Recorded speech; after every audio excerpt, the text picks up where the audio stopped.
Yo, what's up guys? It is time for another spooky episode of the Halloween television episode guide. Last year, I covered the two Haunting Hour episodes, Pumpkinhead and Return of the Pumpkinheads. And so I figured I would throw together one for what I refer to as the other Pumpkinhead episodes. While none of them can stand up to the might that is Return of the Pumpkinheads, which I maintain is the second best piece of pumpkin-headed media right after Jacko. But there's still some solid ones out there, and today we are adding them to the vault. And a small disclaimer before we get into it, I will not be including Sleepy Hollow adaptations with the Headless Horseman in these. I might cover those sometime at a later date because there are a few of those. But after a lot of deliberation, I came to the conclusion that the Headless Horseman does not meet the criteria of a pumpkin-headed monster. It might seem like that on the surface, but I've decided, in my opinion, the pumpkin he wears as a head is more of an accessory to hide the fact that he doesn't have a head, and it's sometimes like a weapon, and I just can't in good conscience include him because he's headless. He doesn't have a head. You can't have a pumpkin head if you don't have a head, right? And these details are super important, so I just thought I should make an official call on it. But yeah, another thing to note about the episodes we're covering today is that they all just happen to be 90s Saturday morning cartoons. So yeah, if you're gonna go watch these, I suggest doing so on like a fall Saturday morning with a cup of coffee and a bowl of Monster cereal or something like that. That would be the perfect surroundings for these episodes. But yeah, we're kicking it off with something I talk about a lot but still haven't covered on the channel, and that is Goosebumps. This one, of course, is called Attack of the Jack-o'-lanterns.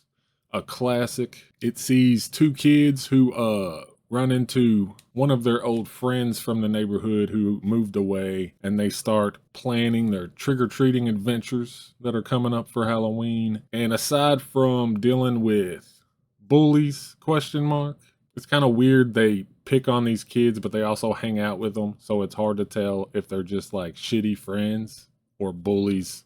But nonetheless, they're contending with bullies, and there also happens to be a string of disappearances in the area. And so on the night of, they run into our two pumpkin-headed monsters who they suspect might be their friends, and they lead them to a like weird secret garden type neighborhood in the woods that is full of odd people who are giving away way too much candy. I'm almost out.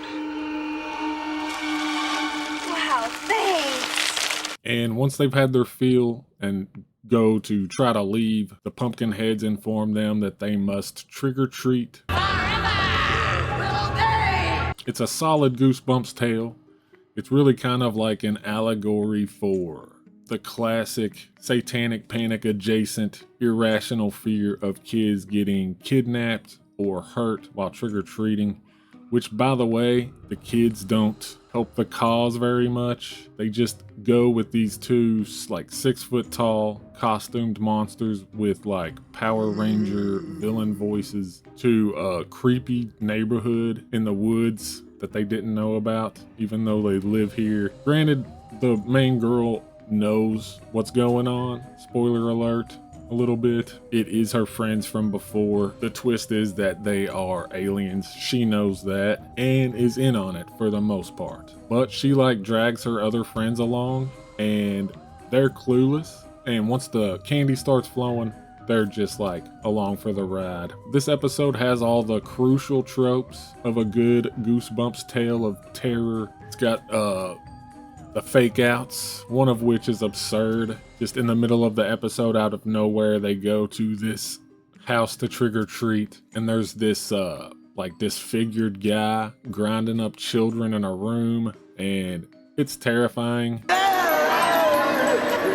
I love your costume. But yeah, it turns out to just be a dream, a classic R.L. Steinism, just to get a free cheap spook on you in the middle of the book or episode. It also has the classic double twist ending. The twist is that she knows they're aliens, but then the double twist is that she doesn't realize that they eat human beings, hence the missing people in the area. And it's just like a nice little punctuation on the end of the episode. You're kind of left with the looming fear that like these aliens eat adult humans and they've befriended these kids, but basically they're saying like, you know, once you grow up, all bets are off. Pretty effective. I remember when I was a kid, also though I was pretty easily entertained, still am, but also it's pretty humorous, the just like formulaic nature of Goosebumps. You gotta love it. It's something you like come to expect from Goosebumps books / episodes. There's no sorry, sadly, in this one, which is a thing in all of these Canadian shows that I always look for. Sorry. Unless I missed it, this one doesn't have one. It does have a very awkward scene with the dad, which I love. It's just one of those why is this in here moments that really stands out in the episode. What are you supposed to be, Beatles 1962? What? No, I'm a dark and stormy night. Well, I see the dark, but where's the stormy? Now I don't have to take a shower. And also, the effects are fun in this episode. The Pumpkinheads look fine. They're like, you know, it's just a pumpkin mask. They also have these weird, like, orange crab claws. But the alien design is where it's at. It's basically just the, like, hand puppet, but they put special effects makeup on it. It's good stuff. I would give this episode, just as an episode, 3 stars. It's not among the best of the Goosebumps episodes. It gets the like Halloween episode bump a little bit, but it is like a solid choice. It's pretty entertaining. But in terms of a Halloween episode, I mean, the Halloweeniness is off the charts in this one. Off bat, it opens on a pumpkin, and the entire episode, the like Halloween decor and the costumes are all on point, and the plot revolves completely around Halloween. So the entire runtime, you're surrounded in Halloween atmosphere. It's a breezy episode, and every scene is either a conversation about trick-or-treating or trick-or-treating. Plus, I mean, it's got the pumpkin heads. So with all that in account, it is a easy 4 Roseannes. You can't go wrong throwing this one on around the holidays. And you know, it's just never a bad time to watch Goosebumps. So yeah.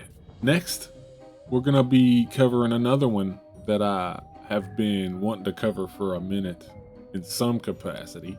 A very important show in my childhood, and that is the Mighty Morphin Power Rangers. This episode is called Trick or Treat. In this one, Kimberly lands a spot on a local, for whatever reason, spooky themed game show called Trick or Treat. And she finds out she's going up against Skull of Vulcan Skulls. The dude to beat.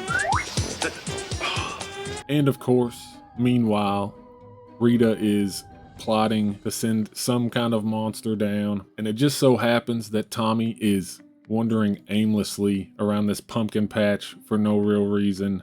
Phew. I wonder where all these rotten pumpkins came from. So she decides to raise our pumpkin-headed monster, who is named the Pumpkin Rapper. And he is exactly what he sounds like. He's a pumpkin rapper. He's a pumpkin who raps. There's not a lot of explaining to do there. Welcome to my pumpkin patch. Perhaps you'd like to play some catch. Power Rangers episodes are often very simple. There's not a lot going on. Some episodes are just a series of incoherent scenes, it seems like sometimes. And I'm speaking of the first season. That was the run of the show for me when I was a kid. It was like a very large season. And by the time the movie came out and season 2 started, I'd kind of aged out, lost interest. They changed a bunch of stuff. It was very confusing, so yeah. The bulk of my Power Rangers experience is season 1, even though I have watched a few of the other Power Rangers seasons and iterations. Most of my experience is with that first season. And yeah, I love it, but it isn't too deep. Actually, it's not deep at all. Some episodes barely tell a complete story. But, you know, you gotta love it. It's the Power Rangers. And you always get a cool, like, foam rubber monster battle full of sick fight scenes with, like, tons of swoosh sounds and ooh-yahs.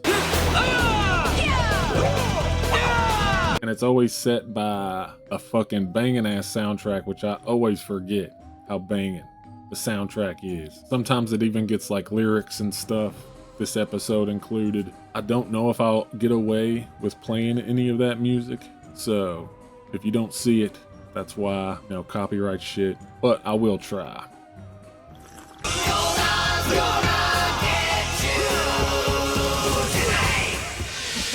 And yeah, anyway, they beat the pumpkin wrapper pretty easily. In this episode, they don't even have to break out the Zords. They just kind of like handle them. Even though they almost biffed the whole operation. Like, Zordon literally just told them what the pumpkin wrapper's power was, which was basically to spawn these little pumpkins that, like, attach to your head. These pumpkins can attach themselves to your head, making it impossible for you to see or breathe. Oh my gosh. And the second they get there, they start grabbing these pumpkins and, like, holding them up to their ear and basically rubbing them on their fucking face. And so they all get, like, trapped in these pumpkins, and, you know, Tommy comes and saves the day because he's like the OP Power Ranger. The pumpkin wrapper is a great villain. I mean, this was one of the first Power Rangers episodes I saw. I have fond memories of that Saturday morning watching this episode and just being, like, stoked. It's one of my early Power Rangers episodes, so I have really fond memories of this and the pumpkin wrapper. And as far as the, like, game show portions of the episode, there are tons of, like, entertaining, like, dumb little gags. And as always, Bulk and Skull are kind of getting shit on through the whole episode in a comedic way with their classic theme music playing. All right, go! Hi, Bob. I've actually thought about doing a video about Power Rangers because, like, revisiting it as an adult, my biggest takeaway is that the Power Rangers actually suck. They're, like, stuck up, like, elitist assholes. They are constantly shitting on Bulk and Skull. These two poor, troubled teens who are, like, lashing out. It's kind of a weird, like, once you look at it through that perspective, how the show kind of, like, condones that behavior. It's pretty funny. But yeah, all in all, this is it's my favorite episode of the Power Rangers. Not a surprise. It gets the Halloween bump, and I have a lot of nostalgia tied into it. So it's a 4-star banger for me.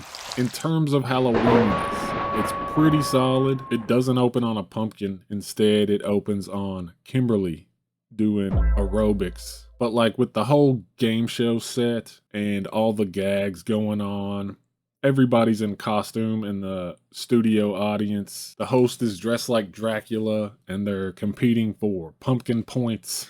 It's very festive. And then, of course, you've got the pumpkin wrapper, and you even get pumpkin-headed putties.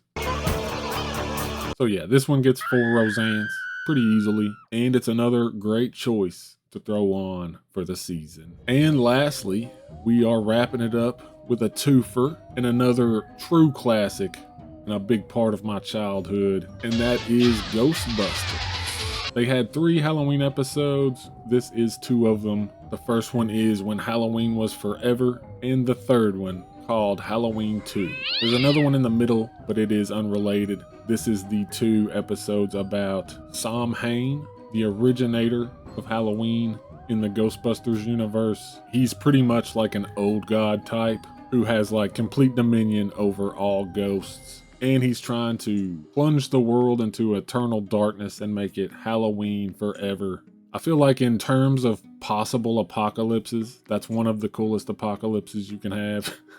Like, if there ever is an actual apocalypse, I hope it's the eternal Halloween type of apocalypse. But, you know, nonetheless, the Ghostbusters have to stop it because that's how cartoons work. These are some great episodes.